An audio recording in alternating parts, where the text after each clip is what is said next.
Coffee Pan Dulce. How's that? Coffee Pan Dulce. Sounds great. You sounded like a telenova. I mean, I'm trying to. All I have to say is go. Yes, as a non-Spanish speaker.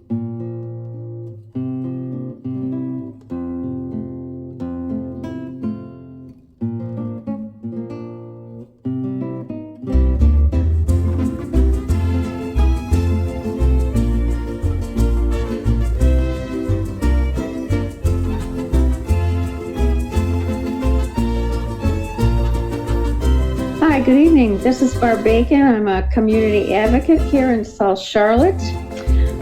Generally, I drive people around and to doctor's appointments, and I'm getting ready to have my sign-up list for taking people to vote. Buttons, once again, are, I believe in healthcare for all. I've got some people that don't believe in Medicare for all. Gun violence, let's get some control of guns, and Black Lives Matter in honor of our friend Joel that passed away last year. So that's it, guys.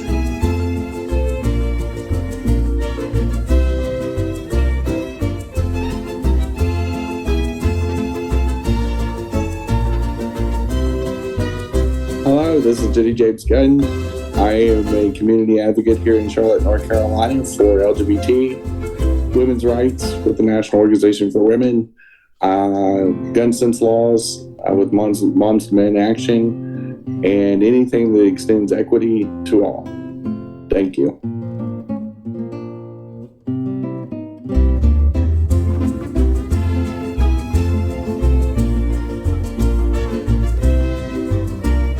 Hey, I'm Christian Cano. You're the co-host. My buttons are Moms to Men Action, gun sense legislation, healthcare for all, Medicare for all, and also in my heart, Black Lives Matter on behalf of Joe Oldham, who's a guest of ours who passed away last year.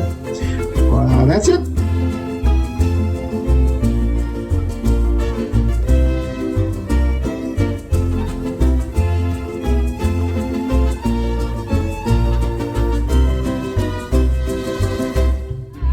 Good morning, everybody. We're rocking it out. Is that Selena?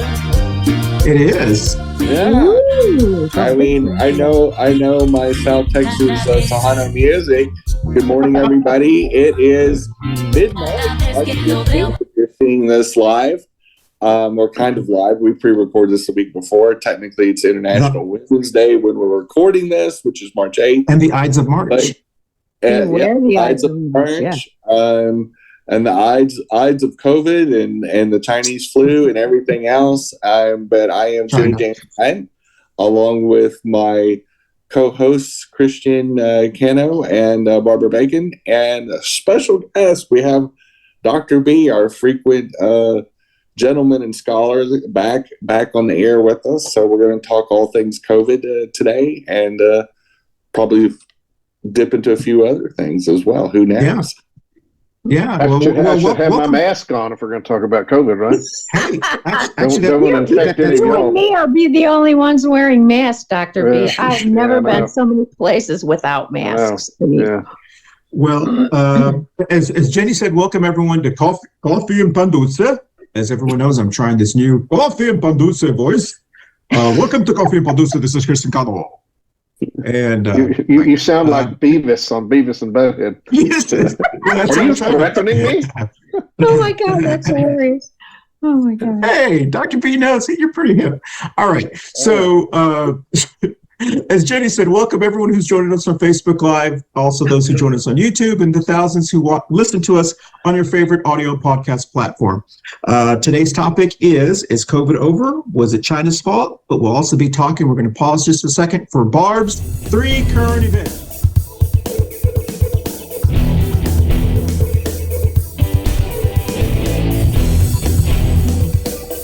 And this is Barb's current events. All right. Well, welcome, Barb's 3 current events. Here's the first current event. I kind of gave everyone kind of a taste of what they would be, but we'll see. The first one, Senator Lindsey Graham in our sister state, those of us who live in North Carolina and South Carolina, the Senator Lindsey Graham has called for airstrikes, and she's going to He Freudian slip. He is going to propose legislation for something about militarizing or something. Has to do with the Americans that were kidnapped last week. When you watch this, it would have been last week. And 2 of them were killed and 2 of them were returned. 1 was injured. So that is occurring. Also, the other one is Tucker Carlson has been doing this last week on Monday and Tuesday night, did his shows about January 6th insurrection. But the big story is no one else on Fox News is actually covering his show. Traditionally, they'll talk about watch Tucker Carlson later, watch, whatever. But no one from Hannity to all of the big stars. The only people on Fox that's talking about it is Digital Fox on the online that they've been mentioning it. But the entire Fox News is basically, and a lot of Republicans have come out, and actually our own senator here in North Carolina used the BS word, and they asked him what he thought of his show, and he said it's bull loney. So anyway, the last one is it came out for the third year in a row, unfortunately, year of 2022, for the third year in a row, the top reason for police officers in America dying in the line of duty was COVID. And that was more than guns, more than anything else. It was the top reason that even though it was down, it was still the top reason. So those are 3 current events. As normally, we'll start with you, Jen, and then we'll go with Barb, and then, of course, Dr. B, if you want to jump in, put yourself in the rabbit hole. Jen? So, first of all, I'm going to address the law enforcement first. I don't really feel sorry for you. In an era of vaccines, so many police unions fought it. They won it in court. And guess what you want? A quick ticket of COVID death. Really, really super brilliant. Second thing is, law enforcement jobs is not one of the most dangerous jobs in the world. If you look at the most dangerous occupations in the world, they usually aren't even in the top 10. It's, it's dangerous to get pulled over by law enforcement, depending on the mood. But actually, danger to law enforcement, it's not that common that they get killed in the line of duty when you're talking about weapons and things of that nature, unlike the way TV makes it look like. The Lindsey Graham, the super wartime strategist and absolute general excellente, is a fucking idiot. I mean, you're gonna bomb a trading partner. Yeah. It's somebody that we've historically had a good relationship with for decades. I mean, and he's gonna go all Pancho Villa on Mexico and want to bomb the border. Yeah, that's really, really brilliant. I mean, yeah, he doesn't want us to help the Ukraine and stop all the atrocities happening in the Ukraine, like women and children get raped and beaten and killed and jailed. But let's go ahead and bomb Mexico. That really checks out. Like, go ahead and do that, Lindsay. Bomb them with all your ladybugs. And the third topic, I don't even remember. Tucker Carlson. Oh, Tucker Carlson. He's very forgettable. Tucker, the big old queen. Queen? Tucker needs to just stop talking. I mean, just stop talking. You've already lost the Dominion lawsuit. You shouldn't even talk about January 6th, which is stemming from the Dominion voting machines, the lawsuit, the big lie that you didn't even believe. You didn't even believe the big lie. There was no voter fraud. There was never any voter fraud. At least on the Democrats' end, there wasn't no magical machine casting extra votes for Biden and his giant mask and everything else. And it just, you need to quit these boogeyman theories, because you got your boss, the owner of Fox News, sued out of his pants. He's trying to figure out how to come up with the $1 billion that he got a judgment on. You guys are a bunch of idiots. Stop lying about Wuhan lab leaks and stop lying about crazy voting machines. I don't know. Just do your jobs. Report on the news before you get punched at the grocery, store again. But anyway, right. there's court evidence showing that they admitted to lying in the series of texts, and so did everybody else in Fox. And when you propagate this stuff, you swirl your lowest common denominator voter, which the Republican has based is a very low, very misinformed group of people. Just don't make it worse. We don't need another January stamp. Okay. Barb, you want to comment on any of those? I agree with Jenny. Lindsey Graham, insane. He's another one who should just shut his mouth and do his job. Tucker Carlson, maybe he should do the same thing. Although I find it very humorous that it's more than an arm's length away from these people now. They are just they are so afraid of what's going to happen with Dominion that maybe Murdoch said, that would be good. And I forgot the other one. The police officers' deaths. Oh. Well, if you're unvaccinated, I have no sympathy for you. I feel sorry for your family, but maybe they're in trouble too. I just don't know what to say to that, because if you don't get vaccinated, it's your own fault, and I'm sorry. But that's all I have to say. Good point. Dr. B, do you dare touch any of these topics? Oh, absolutely. Absolutely. Okay, good. The comments were good. So I read a good thing in the New York Times today about this shooting in Mexico. And I was curious kind of what comments people would make. And a very satisfying number kind of said, if we had Medicare for all, and if we did something about our gun problem, people wouldn't be going to Mexico to get all this kind of stuff. And that most of the guns in Mexico come from the United States. I don't know how accurate that is. But, it's like we're kind of missing the big picture here. And certainly Lindsey Graham has, I don't think a sense of kind of what the big picture is. So, it's kind of crazy. Anything on COVID deaths or Tucker Carlson? No, I think that's been covered. Okay. All right. Yeah. Excellent. Well, I completely agree with what everyone has said. The Lindsey Graham thing, it happened yesterday as soon as they returned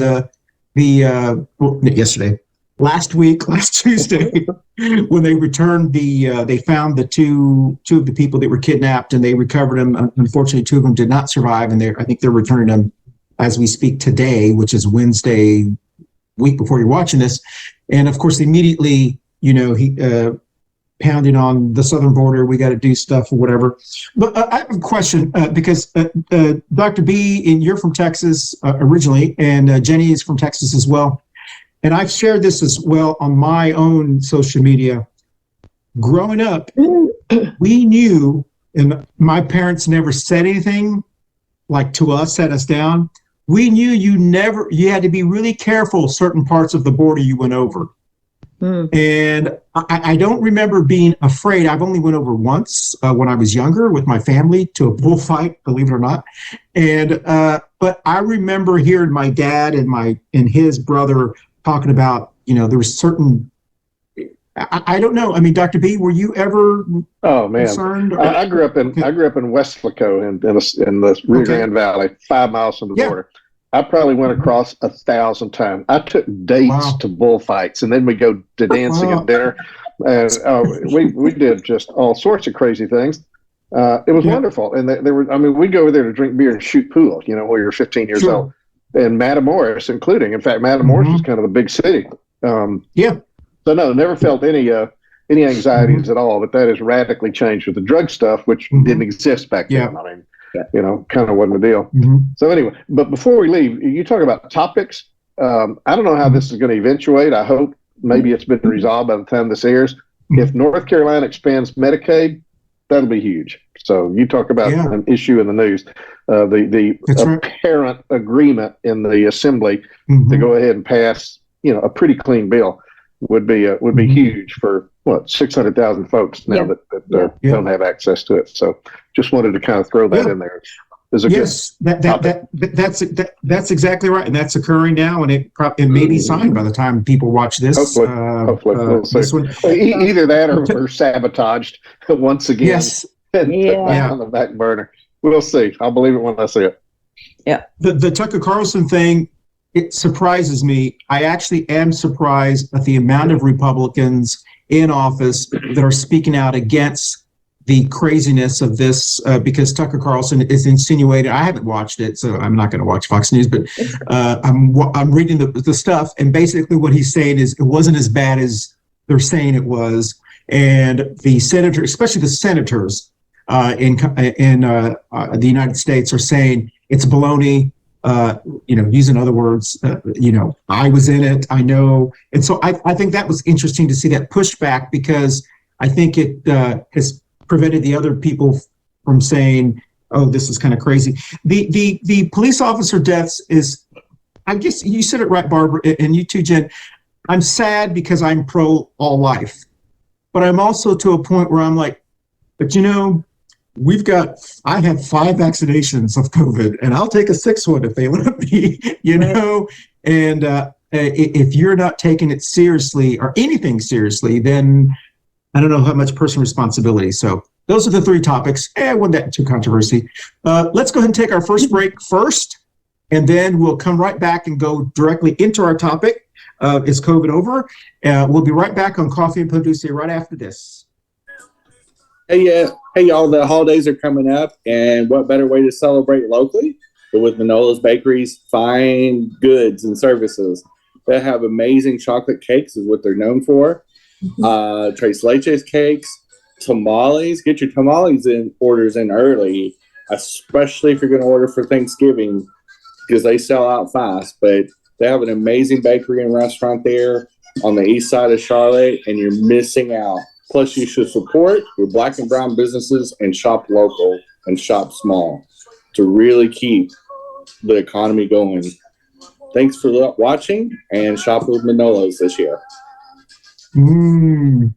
Okay, welcome back, everyone. And so while we have Dr. B, we're going to try to milk as much time we can out of you. Here we go.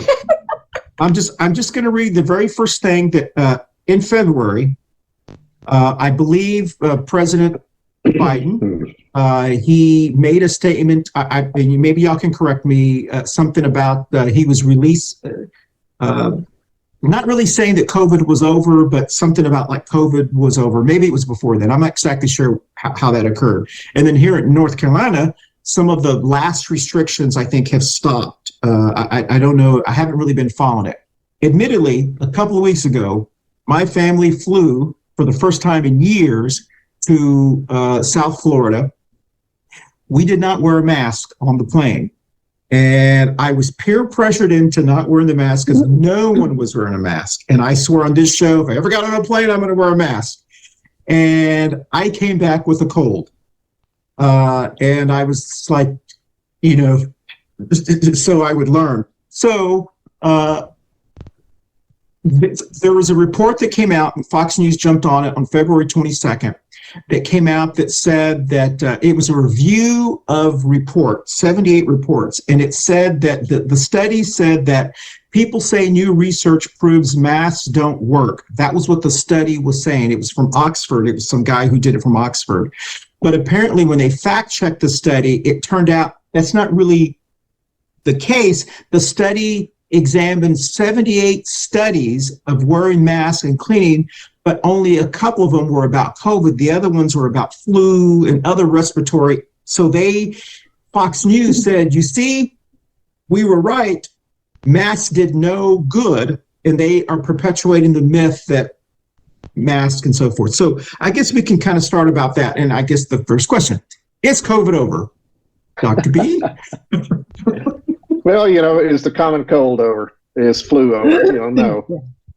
And so I think it's falling into the category of these other kind of seasonal, perennial illnesses that are probably going to be kind of with us. On the other hand, colds and flu, viruses we've kind of known about. We got a good study. We have a sense of kind of what they're going to go. We don't know what the hell is going to happen with COVID. We had the Omicron, which really kind of was a radical change in the landscape being so infectious, even though it was less fatal. And then we've had all these other B4 and B5 variants. I lose track of kind of which is which. I don't know what we're dealing with now. But there's nothing that says that a variant isn't going to emerge that is as transmissible as Omicron and more deadly, like the original one. And so we could still be in for a world of hurt before we kind of declare this thing over and done with. I'm very optimistic that the scientific progress that we've made with rapidly developing these vaccines and being able to tailor them and whatnot, and the safety and effectiveness of the vaccines, might be a pretty good arsenal against bad things to come. But I would not relax completely. As far as your thing about should we wear a mask? I mean, the mayor of New York City is now requiring that people lower their masks when they enter a store so that the video cameras, security cameras can identify in case they hold the place up. It's like, oh my goodness. When we flew back here, absolutely we put on masks. I'm sorry to hear that you were peer pressured into not wearing a mask. What are you talking about, peer pressure? And even if you don't catch COVID, as you experience, maybe it'll protect you from something else. No, the masks are not 100% guarantee, even the N95s. But, it's something. It's something. And I'm probably going to wear a mask on airplanes and enough kind of crowded places the rest of my life.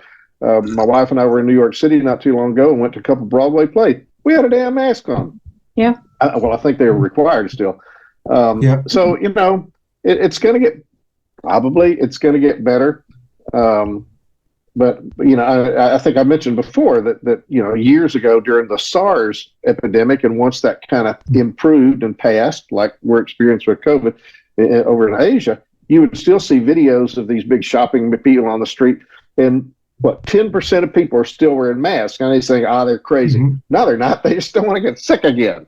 And they kind of said, this isn't a big deal when I go out in a crowded area. And maybe if I can avoid COVID, a cold, flu, kind of, respiratory syncytial virus, which is now kind of looming. Why not? It's an easy thing to do. So, you don't have to be crazy about it, but certain environments, do that or take your chances. You took your chances, and shame on you. Yeah. Well, that's another show, because I can just see Jenny's hair's wheels moving, going, Christian, I don't. Sorry. I'm sorry, Barbara. Go ahead. We were just at a gathering, and 2 people got COVID, and I was the only one wearing a mask. And Art said something to me, and I said, I'm going to do what I'm going to do, and everybody else can do what they want to do. If you don't want somebody with a mask, don't go out with me anymore. I'm sick of this crap. I'm wearing one. I don't want it. We still don't understand what the long-term impacts are. It hasn't been long enough, and I'm going to wear one. So put up with it. It's just, that's my choice. I'm going to wear one. So. Would people take a roll of the dice? And, we talked about it in Barb's 3 topics, with the law enforcement choosing to, on the whole, not get vaccinated. And in general, if you're going to get in a flying tube like an airplane or a train or a closed-in deal, and not wear just a really inexpensive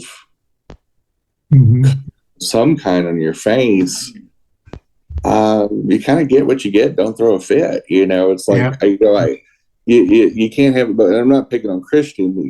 I've got several friends that I've seen get on planes and not wear a mask, and they're taking selfies and stuff like that. And I'm going, I think of Gary Busey back when he was campaigning against the mandatory helmet laws in California decades ago, and then he fell victim to his own stupidity and hit the pavement going 60, 70 miles per hour, scrambled his brains. He's never been the same person since, with permanent brain damage and speech impediments and everything else. Long COVID is still scary as hell. The symptoms are brutal. It's nothing to mess with. And to me, even being vaccinated, I still fear that dealing with something that would be, debilitating, and just some of the deals, I'm not so much scared of the immediate effects of COVID, the loss of taste and some of the little things that tend to go away, but some of the long COVID symptoms, they're not so hot. And I follow several COVID and doctors that talk about the long term and the long effects. And even if you're vaccinated, you can still have a lower percentage of getting long COVID, but it exists. And that's what scares me. And COVID isn't over because of things like that. There's still people suffering from COVID from a year ago, 2 years ago. Still some of the after effects and some of the things like the strokes and the cardiovascular effects that it has, because it just attacks, everything, it seems like. And doctors are kind of does it feel like to y'all that COVID is like over? I mean, no. I think we can convince ourselves it's over. Okay. Yeah. Okay. No. It's kind of like saying, is AIDS over? It's a whole lot better. No, that's a good point. Yeah. Or racism is over. Hey, we're desegregated, and it's no big deal anymore because we passed all these civil rights things. And I think we've just gotten used to the implicit bias that's in our society. We've gotten used to, or we've gotten tired of fighting the fight. I think it's a little bit of both. I think it will use Christian's case, for example, the people that's traveled with may have felt guilty for not masking up, so they project their guilt onto you and say, well, we don't want you to be showing as precautious or being safe. And then we'd have to examine our own behavior. And American society is very much about themselves, and there's a lot of psychological things that go into it, because other cultures didn't have a problem with masking because it's a common thing, and a lot of countries in Asia during the cold and flu season and during the SARS season, they expect things to come up. They basically start a masking season, and they mask up during those high times because they just think that's the smart thing to do. It's like wearing a seatbelt or a helmet for motorcycling. It's just or if you go boating, you wear a life preserver, because if you get thrown from a boat, you get knocked unconscious, it holds your head up above water. I mean, those who watch the show, I do hope you watch today, at least, all the time, but today specifically on Jenny's show that comes on 30 minutes after this one. She actually, one of her topics, she talks about kind of one of these things, and the interesting thing, I was going to ask Dr. B this question that she talked about in her show. Jenny was saying, I completely agree with y'all. But Dr. B, the question I have, and maybe this is the reason that I was curious about this. We were talking about the Wuhan virus, the lab leak. That's what it was. Carlson. This is going to be a very edited version Carlson here. Did a show recently on the Wuhan lab leaks. And he cited some sources that obviously weren't scientific, and it's trying to rehash the Wuhan lab leaks as the primary cause of COVID. Yes. And of course, it's all been debunked, and most scientists agree that it's just something that just COVID happened, and as Dr. B knows, just viruses do mutate. And maybe we had some form of it for years, and it just didn't get as ugly as it did now. Well, I guess that's what I was going to say. On Jenny's show, she kind of talks about this, but my question to Dr. B is, let's just assume, as I said on hers, let's assume there's a little bit of truth to the masks don't work or didn't work. Let's give them 10% of that. Okay, let's just assume. Let's give them 10% or whatever percentage of the virus escaped from a Wuhan lab. Okay, let's give them let's assume there's a little bit of that. To me, it actually makes this worse, because if we knew those things, we should have fought harder for vaccines to stop this from killing people. So it's almost like, okay, we knew, but we still didn't do it. So to me, it makes it worse that, let's say those things were true, then President Trump and everybody, that they should have pushed more to try to stop it. Does that make sense? So it's to me the case. To me, it's worse if their conspiracies were right, because if the conspiracies are right, basically it means we really failed as a country. Yeah. So anyway, that's where. Yeah, well, what can you say? I think history is going to be very cruel to the Trump handling of the whole vaccination thing, that he wasn't boosting it himself. He kind of hid the fact that he got vaccinated. They became, just 100% politicized, a public health kind of issue. And I occasionally read about things like smallpox inoculation, which was beginning to kind of come up during our Revolutionary War. And now, so Washington made a rule that everybody in the Army had to be vaccinated against smallpox. Well, that still kind of carried about a 3 or 5% fatality rate. Okay, they didn't have the guardrails and the safety measures and all that. That was a bold decision. He was right, but you can give credibility to the people that resisted that, because it's like, hey, you can die from this crap. Well, nobody's died from a COVID vaccine as far as I'm aware of. And so it's just, a totally different kind of situation. But yeah, you're exactly right. And I shudder to see what history is going to say about this. I think I know. Yeah. Well, and we get the Republicans and their talking points were so helter skelter. Like one moment it's just the Chinese flu, and we can drink bleach and hit it with UV and it would be gone by summer.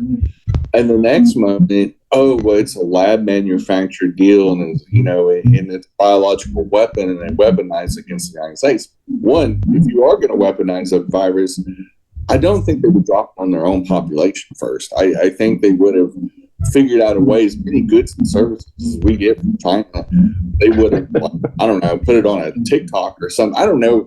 But to me, in warfare, if you're going to use a biological weapon, would you drop it on your enemies first? That just seems to make sense. But not a biological weapons expert, but that's how I would do it if I was Dr. Evil or something. But second, if you are in a state of de facto war and they did weaponize a virus, it'd be like in Star Trek where they'd hit the red alert button and all the things would be firing off, and hey, we would have locked ourselves down from the entire world until we knew the truth. And we had enough early warning about this, and there was even a state health official in California that was blowing the whistle in December, January at that time. And to me, if you're going to take a threat like that unserious, then what does that say about your administration? What does that say about the Republican Party when we blow off a dire threat, a weaponized threat like that? That's kind of scary. Like, officials that so we're going to take our second break, and we'll be right back at Coffee Pan Dulce. Hey everyone, thank you so much for watching our Coffee Pan Dulce show every week. Don't forget you can watch us visually on our video podcast platforms on Facebook and YouTube, but you can also listen to us on your favorite audio podcast platforms like Apple, Amazon, iHeartRadio, Spotify, and all of the other ones that your favorite, whatever your favorite is. Once again, thank you for watching us on Coffee Pan Dulce. We'll dance out. Welcome back. This is going to be like a 5-minute show with just a bunch of interruptions. All right. Well, welcome back, everyone. I'm sorry, Jenny. I didn't mean to interrupt you. Were you finished with your your thought process there? Okay. I mean, we've talked about this 1,000 times, and I guess my biggest concern is, and this probably talked about in the medical community, we're going to have other contagions. This won't be the first time we have a SARS or a whatever, some kind of mutated flu or whatever the case may be, there's going to be another pandemic. With a changed climate, everybody said this is going to accelerate. The stuff that's coming out from under the permafrost, these bacteria and stuff that hasn't seen the light of day in 10,000 years or 20,000 years or whatever, we're going to have to deal with that too.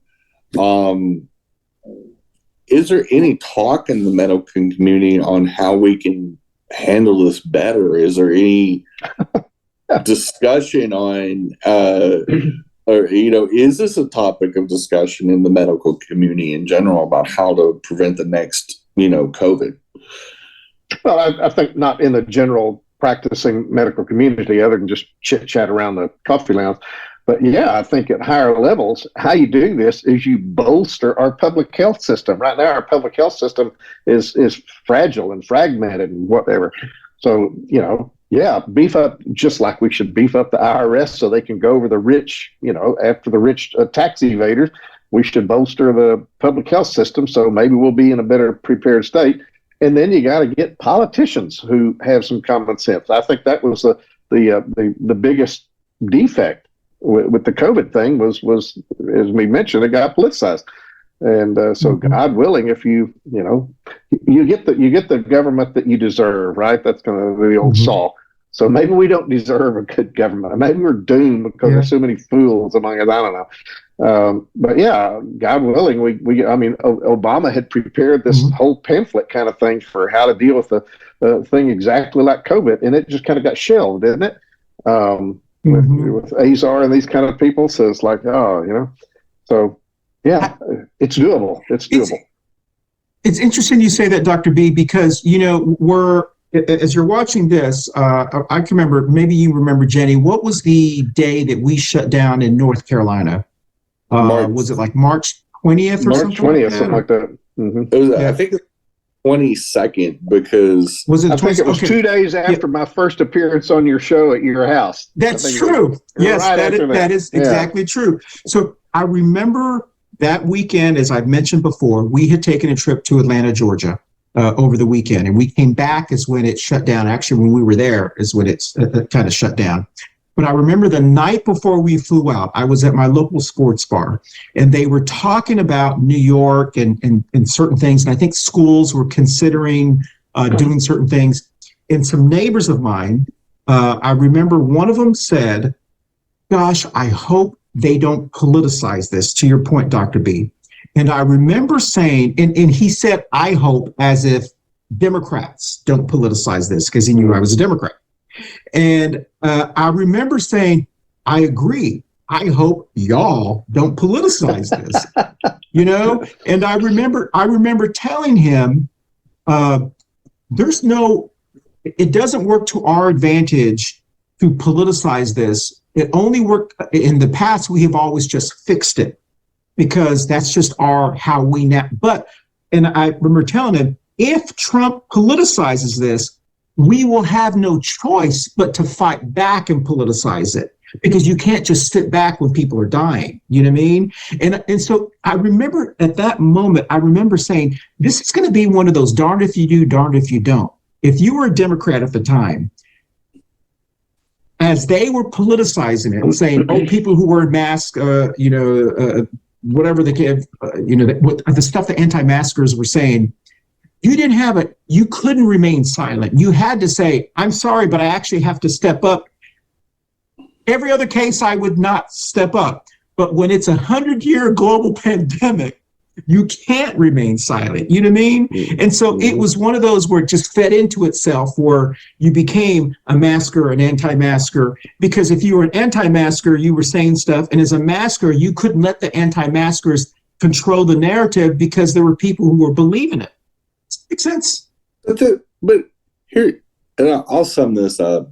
Sure. Don't fucking elect ignorant bigots. Don't vote for ignorant, xenophobic assholes, because this was caused by xenophobia. This whole anti-Chinese, anti-Asian American, rhetoric that he's been, amplifying his entire presidency. And you saw violence against Asian Americans spike way before COVID, and the anti-China rhetoric, and how the Chinese are working with Black Lives Matter, and the Democratic Party and everything else. When you put a low IQ idiot like that into any office, mayor, governor, any job, this is the cause. So when we really do have a serious issue, because you've been so anti-China for so long, you can't separate your bullshit from what you need to do in the right thing. And this is the whole point. I agree, Biden's not perfect, but at least he's an adult in the room. At least he is, okay, we got to get this vaccine rolled out. He got it rolled out. He's done the things he needed to do to be the adult in the room. And this is the whole point. And before we come up to the election year of 2024, we really, instead of a national divorce, we need to have some national discussions on don't be a fucking idiot and run for office. Please just don't run for office. And if you're going to be a bigot, just don't. Just stop. We need to have these discussions, these hard discussions, and start canceling these idiots and disqualifying them for office in the political discourse. And that includes the media doing their job. And that's every media outlet, and not giving credence to outright, loudmouth, Klan-like bigotry that we used to cancel people for. When Jimmy Creek said that, hey, look at that monkey run, he was fired. He was he was gone the next day. Like they couldn't have got him out of that job any faster than attached him to a catapult and shot him out of it. And this is the kind of discussion we need to do. Is it's not right to allow our leaders. We need to ask for more. We need to demand that they step down when they say these kind of things. Because when you start spouting bigotry, it gets people killed. It got people killed in their own damn party. And these are the kind of discussions that we need to have the guts to say. Just the same way when Mario Cuomo got brought up on, the accusations of abusing women in the workplace. The moment that came up, I said, if that's true, get him out. Get him out. And I'm a Democrat. But that's exactly what you're saying, Jenny, and Dr. B as well. That's, to me, the I don't know the word to use, but that is the strategy of the current MAGA Republicans that makes no sense. Anyone who's ever worked a day in the business world, who's ever worked around anyone else other than their family, if you worked around anyone else, you never want to burn every bridge, because you may need that bridge. So when MAGAs are going after transgender people, gay people, woke people, Black people, brown people, Jewish people, they want to bomb Mexico, you don't want to burn that bridge, because we will need, you may eventually need them. And in the business world, you don't want to burn every bridge, because that may be your future customer one day. And so their strategy of burning every bridge except the few white supremacists, maybe Christian nationalists, whatever, is not a sustainable, because it doesn't make any sense. Well, that makes any sense. God willing, and this is not the first time we've had these crazy fringe groups, in the country doing things. And the sad thing is, okay, so what do you do about Marjorie Taylor Greene? You can't just kind of tell her not to run. She's in a district that it's going to be hard to to primary her, because they all innocently love it. This guy in Colorado put up this big fight against Lauren Boebert and lost by 500-600 votes. That means a lot of people are perfectly happy with kind of what she's doing, and that's getting the government that you deserve. So I don't think we can kind of wish our way out of this, but God willing, as Christian says, it's gonna eat itself, because people are going to get tired. I mean, just like I truly pray and believe that Trump is losing influence. The CPAP, the crazy people attending conventions, it was last week or so. The room when he spoke was less than half full. I mean, that I think is astounding in MAGA world, that they couldn't even fill up the room. for his own kind of little convention. So God willing, the crazies are kind of beginning to kind of fall off, and only this core of really real confirmed kind of nutcases that believe JFK is going to come back one of these days, things like that. So, we can hope. And here's the thing too, is I think we need to go back to the days of the fairness doctrine days when some of this unvetted, unproven propaganda that's posing as news, posing as journalism, and hold people to journalism standards to where they're not openly attacking trans and LGBT people on the air, and they're not vilifying the Asian and Pacific Islander community, and we're seeing open bigotry being posed as some type of news story, and you're aiming at that violent gun, which tends to politicize everything when you're starting to attack people, because they're going to fight back. And then you escalate the heat in the room, and you create a situation where it doesn't take much to hit a tipping point of aggression, like we saw from 2020 till now.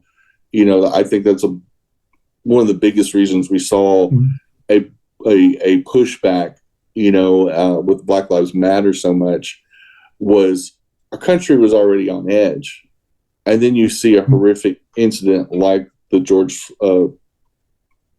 Floyd, really street execution. I mean, like it wasn't even an accident. This was a purposeful murder that you saw, and it just, we already had an enraged populace trying to fight this COVID thing, and then all of a sudden you throw that match onto the bonfire, and we've seen this in time before. We saw AIDS and HIV get politicized in the 80s by the Republican Party as well. And a sentiment, it's kind of their own damn fault. They're not having, protected sex. And we saw the bigotry towards the gay male community specifically. And they said it's just their problem.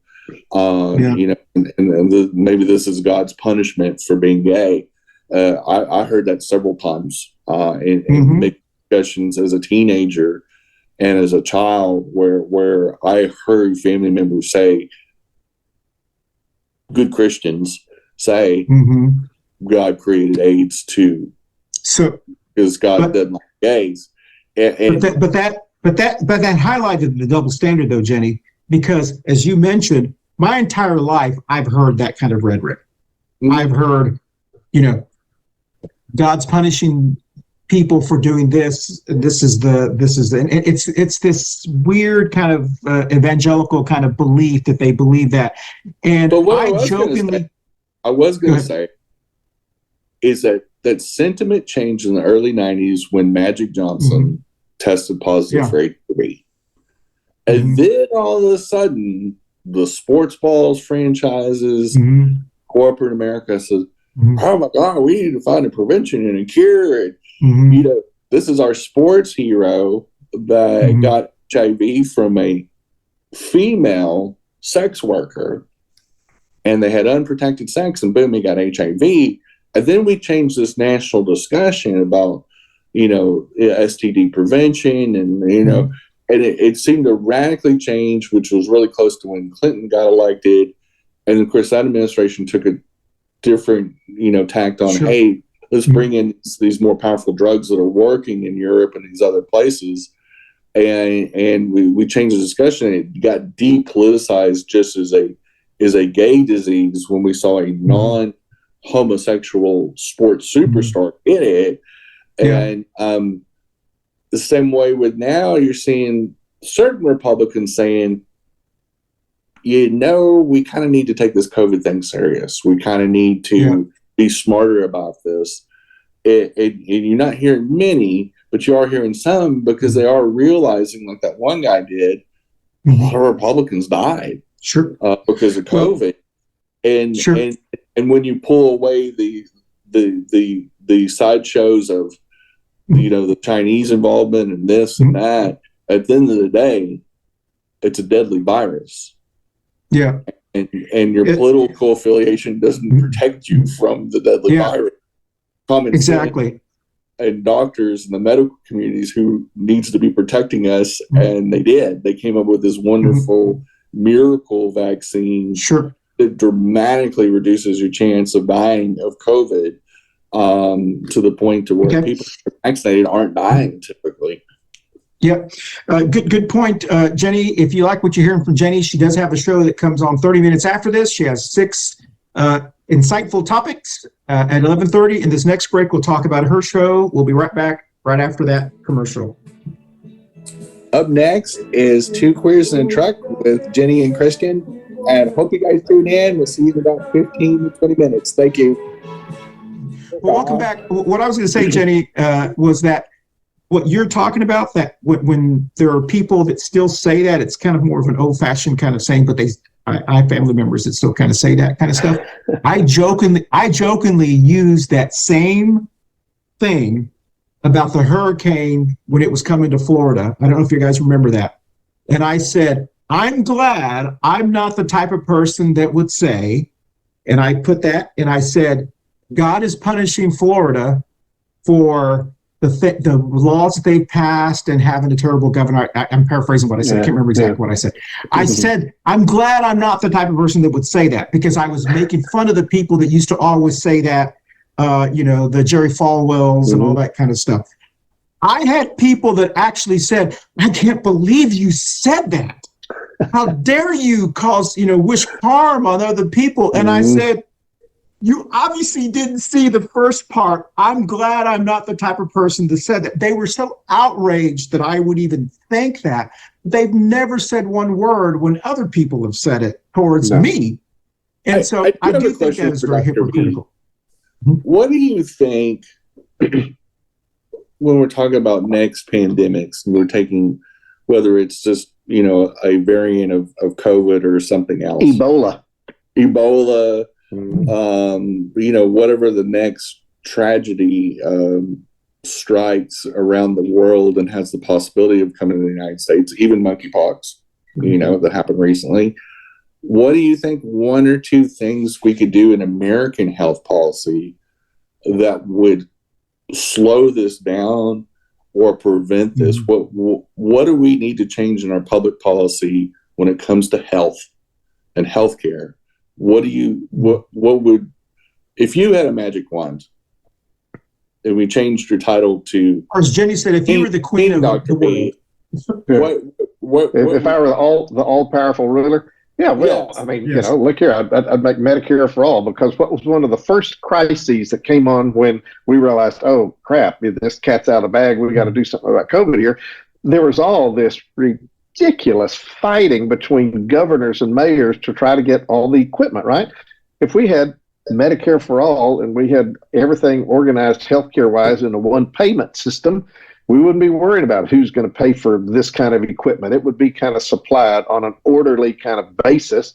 Yes, there would be some central planning. We just went through an experience of what happens when there isn't any central planning, didn't we? It's not necessarily all that terrible of an idea. It's like the military. We were fighting national defense. You need to have some central organization. So Medicare for all would do that. And furthermore, we wouldn't have this stuff about who's going to pay for the tests and who's going to pay for the vaccines. And, I'm sure I don't know the numbers on this, but because I know the healthcare system is such a mess, I'm sure a bunch of people went bankrupt because of their medical bills for COVID, just like every other medical bill. So, I think one of the best things is Medicare for all.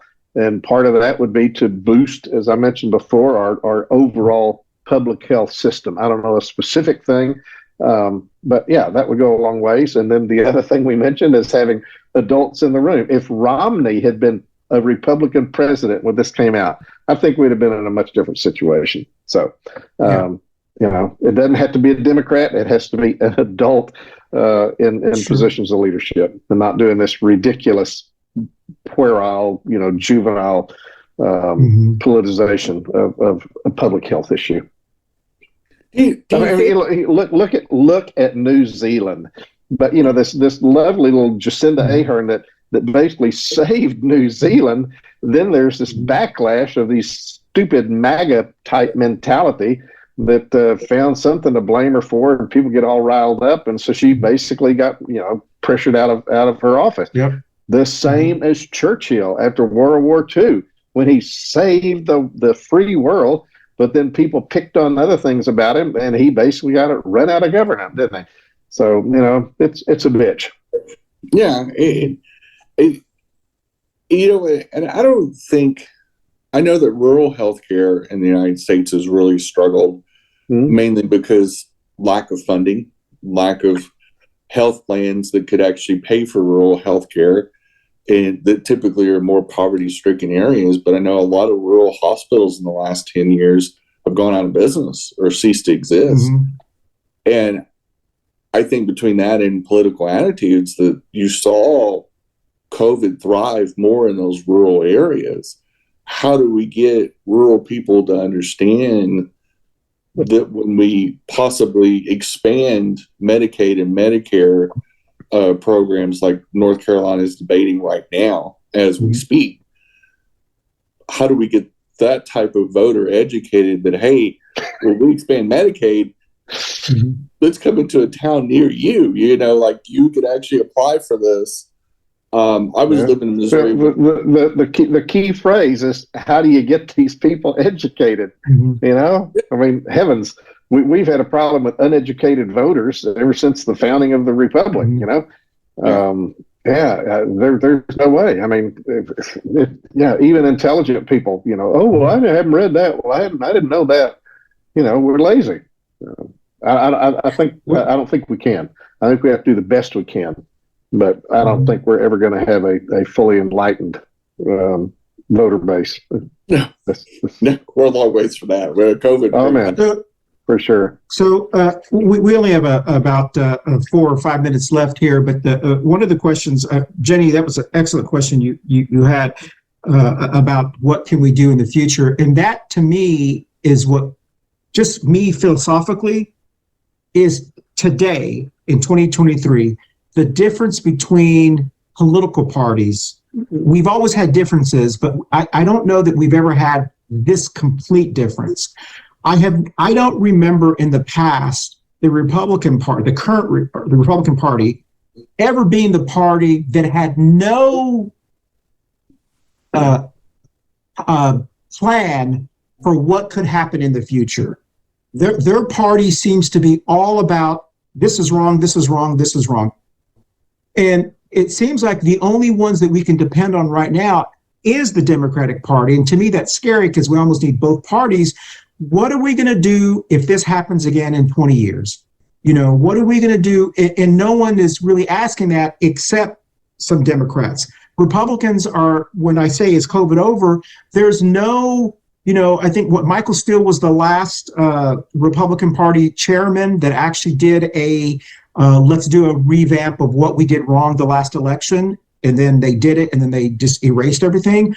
There's nothing in the Republican Party, no leaders that are saying, what are we going to do to prevent the people that voted for us dying if this happens again? And that, to me, is concerning. But here's the big issue, and Trump was the first party leader of the Republican Party to really just disavow having any kind of public policy platform.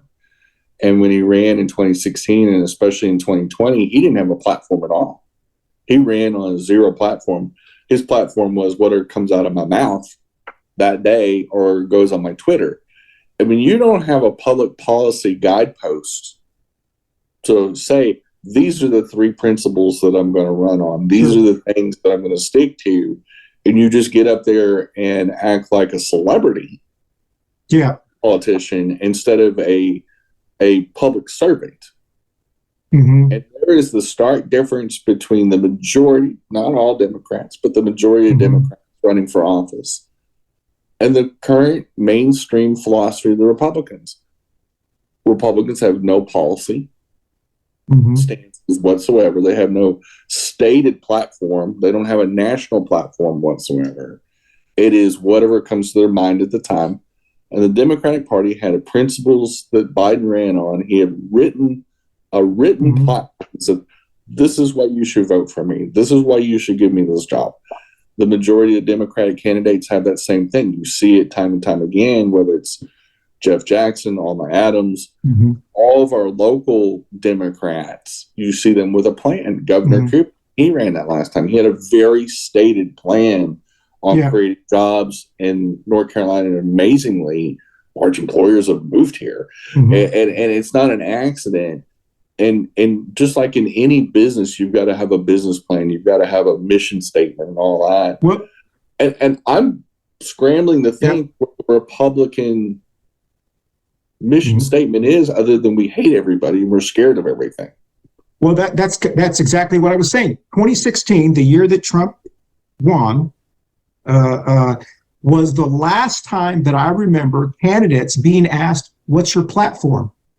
That used to be like, before you could even run, you had to have a platform down on your website and there's your talking points. That was the last time. I don't remember candidates today, someone saying, "What's your platform?" Or now it's like Ken, you said, if you're a Republican, it's just who's the most obnoxious, who's the loudest, who can say the angriest. And I don't know. I mean, we're actually out of time, but I don't know how we can get back to people asking candidates, "What's your what do you plan to do for the next COVID? What do you plan to do?" That doesn't seem to be the same things that we're having. Those kind of conversations aren't.